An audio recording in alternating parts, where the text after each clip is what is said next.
आज हम करेंगे नेक्स्ट एक्सरसाइज 2.2।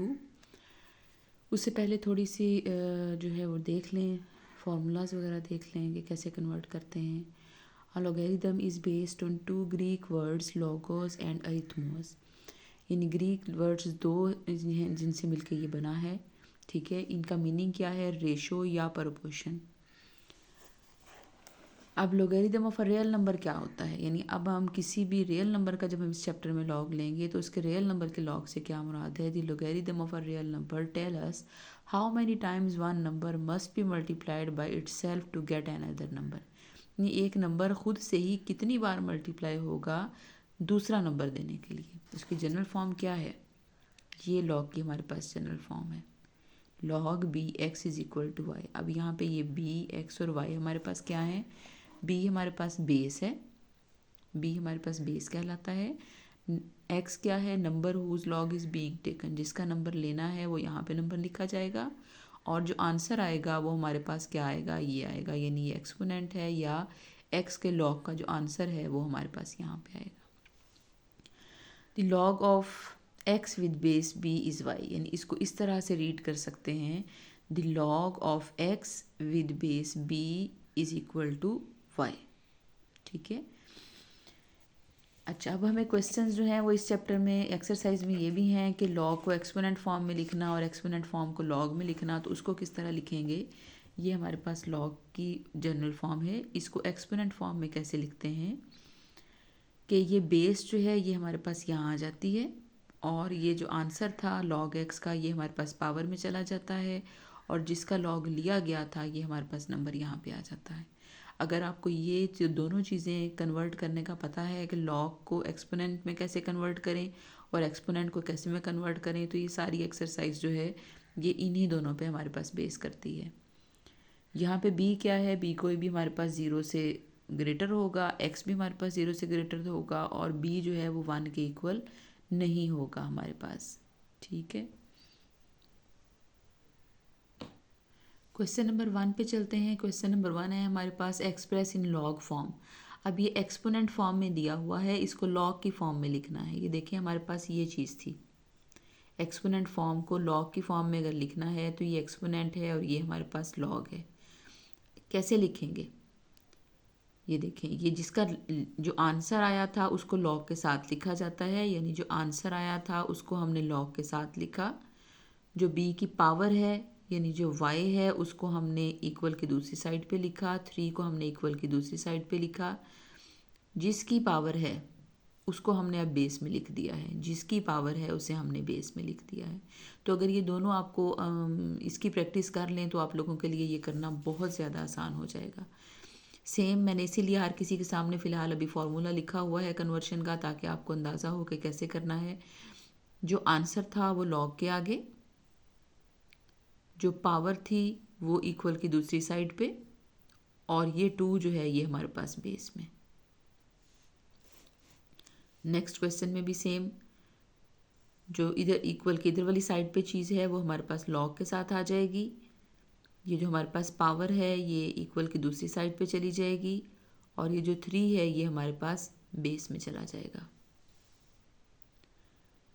इसमें भी इक्वल की जो दूसरी साइड पे चीज़ है वो यहाँ आ जाएगी लॉग के साथ, पावर जो है वो हमारे पास यहाँ चली जाएगी और जिसकी पावर है वो हमारे पास बेस में चली जाएगी चीज़। इस वाले में भी देखें, जो इक्वल की इस साइड पे चीज़ है वो हमारे पास लॉग के साथ, जो पावर है वो हमारे पास इक्वल की दूसरी साइड पे और जिसकी पावर थी वो हमारे पास यहाँ लॉग की बेस में। यहाँ भी वही होगा हमारे पास 11 की पावर 2 इज इक्वल टू 121। अब ये 121 जो है ये लॉग के साथ आ जाएगा, 2 जो है वो इक्वल की दूसरी साइड पे चला जाएगा और 11 जो है वो हमारे पास बेस में आ जाएगा। अच्छा, अब p is equal to q r. अभी हम चूँकि फॉर्मूला ये पढ़ रहे हैं कि b की power y is equal to x, तो अगर मैं ऐसे करूँ कि इसको इधर कर लूँ इसको इधर कर लूँ तो आपके लिए कंपैरिजन करना आसान हो जाएगा। अब ये जो p है ये लॉग के साथ चला जाएगा, ये पावर जो है ये इक्वल की दूसरी साइड पे आ जाएगी और q जो है ये हमारे पास लॉग की बेस में चला जाएगा। यहाँ पे भी वही काम, ये 1/2 जो है ये log के साथ आ जाएगा, पावर दूसरी साइड पे चली गई और 32 जो है वो हमारे पास log की बेस में आ गया। इसी तरह क्वेश्चन नंबर 2 है। क्वेश्चन नंबर 2 में एक्सपोनेंशियल इसको लॉग की फॉर्म दी हुई है, उसको एक्सपोनेंट की फॉर्म में कन्वर्ट करना है। अब देखेंगे वही बात जो क्वेश्चन नंबर 1 में की थी, वहाँ एक्सपोनेंट से लॉग में जाना था, यहाँ लॉग से एक्सपोनेंट में जाना है। तो इसको कैसे लिखेंगे कि ये जो बेस है ये यहाँ लिखी जाएगी अब, और इक्वल की दूसरी साइड पावर चली जाएगी और एक्स हमारे पास यहाँ आ जाएगा। यानी लॉग के साथ जो चीज़ है, जो वैल्यू है हमारे पास, वो यहाँ नंबर चला जाएगा। ठीक है, बेस जो है वो लाइन के ऊपर आ जाएगी और ये चीज़ पावर बन जाएगी। यही काम हमने यहाँ पे किया है। log bx is equal to y, log bx is equal to y, तो बेस जो है ये हमारे पास यहाँ लिखी जाएगी और ये आंसर जो है ये हमारे पास पावर में इज इक्वल टू 125। यहाँ भी ये बेस जो है ये हमारे पास यहाँ आ गई, पावर यहाँ ऊपर चली गई, इक्वल टू 16 आ गया हमारे पास। यहाँ भी हमारे पास 23 पावर 0 इक्वल 1। इसमें भी क्या होगा, ये 5 की पावर, ये 5 की power this is equal to this, 2 की पावर -3 इज इक्वल टू 1/8। ये आपकी प्रैक्टिस की बात है, एक दफ़ा आप 3-4 क्वेश्चंस की प्रैक्टिस कर लेंगे तो आपके लिए बहुत ज़्यादा इजी हो जाएगा। ठीक है, अब यहाँ भी वही बात कि अगर हम इसको पहले इधर लिख लें, क्योंकि आपने लॉग को जो फॉर्मूला भी किया हुआ है वो इसी तरह से किया हुआ है कि log 9 इज इक्वल टू 1/2। तो क्या है, 9 की पावर 1/2 इक्वल टू 3। इसमें भी वही चीज़ है, इसको भी अगर हम ऐसे लिख लें कि log 10 इज इक्वल टू 5, तो क्या होगा, 10 की पावर 5 इक्वल दिस, 4 की पावर -2 इक्वल 1/16। यानी आप लोगों की बार बार फिर प्रैक्टिस है, आपको अंदाज़ा हो जाएगा कि बेस की पावर ये होती है, बेस की पावर ये बन जाती है, इक्वल टू 1/16 बन जाता है हमारे पास। क्वेश्चन नंबर 3 है हमारे पास, find the values of log x 64 is equal to 3। यहाँ अब हम फॉर्म में कन्वर्ट नहीं करना जैसे हमने लास्ट टाइम किया था कि log को एक्सपोनेंट में करें या एक्सपोनेंट को log में करें, ऐसा कोई यहाँ सीन नहीं है। यहाँ पे जो हमारे पास गिवन है क्वेश्चन, उसमें हमने x की वैल्यू फाइंड आउट करनी है कि x की वैल्यू हमारे पास क्या होगी। तो सबसे पहले हम इसे एक्सपोनेंट फॉर्म में लिखेंगे। एक्सपोनेंट फॉर्म में कैसे लिखते हैं, x की पावर 3 इक्वल 64। ठीक है, अब हम इसको सिंप्लीफाई करेंगे। सिंप्लीफाई करने के लिए देखें यहाँ पे पावर 3 है, तो मैं यहाँ कोशिश करूँगी कि ये भी किसी चीज़ की पावर 3 में लिखा जाए। अब 64 किसकी पावर 3 है, 4 की पावर 3 है हमारे पास।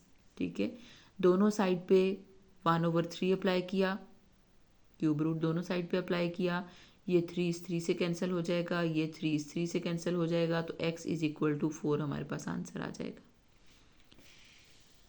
क्वेश्चन नंबर 2 में चलते हैं। क्वेश्चन नंबर इसके सेकंड पार्ट में क्या है, हमारे पास लॉग में दिया हुआ है, x की वैल्यू फाइंड आउट करनी है। तो पहले लॉग को एक्सपोनेंट में हम करेंगे सिंप्लीफाई करने के लिए।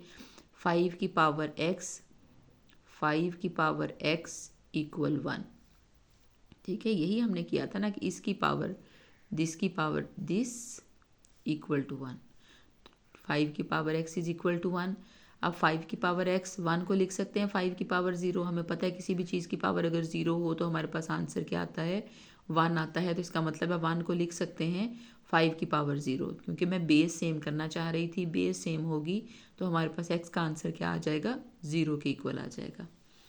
थर्ड पार्ट में चलते हैं। थर्ड पार्ट में भी पहले इसको एक्सपोनेंट फॉर्म में अगर लिखेंगे तो x की पावर 1 इक्वल 8 आ जाएगा। ठीक है, तो x की पावर 1 का मतलब x ही होता है, तो x is equal to 8।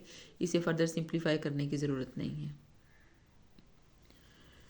Fourth part है log 10x is equal to -3। Exponent में कैसे लिखेंगे, 10 की पावर -3 इक्वल x, 10 की पावर -3 इक्वल x।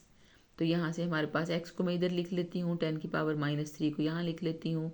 इसको क्या लिख सकते हैं, -3 को 1/10 की पावर 3 यानी 1/1000 आ जाएगा। 1/1000 का आंसर क्या आ जाएगा, 0.001। नेक्स्ट पार्ट में भी क्या लिखा जाएगा, 4⁻³ इक्वल x। तो 4 को लिख सकते हैं 2⁻², और बाहर 3/2 इक्वल x। ये 2 जो है इस 2 से कैंसिल हो जाएगा, बाकी हमारे पास क्या रह जाएगा, 2⁻³ इक्वल x। x को इधर लिख लेते हैं, 2⁻³ का आंसर हमारे पास क्या होता है, 8 होता है। log 2 1024 equal x। Exponent form में लिखेंगे तो 2⁻x इक्वल 1024। अब 2⁻x है तो हम कोशिश करेंगे कि दूसरी साइड को भी 2 की पावर में लिख सकें, तो 2⁻10 जो होता है वो हमारे पास 1024 होता है। अब दोनों बेस सेम हैं तो इसका मतलब है पावर्स को इक्वल लिख सकते हैं, तो x इज इक्वल टू 10 जो है वो हमारे पास इसका आंसर आ जाएगा।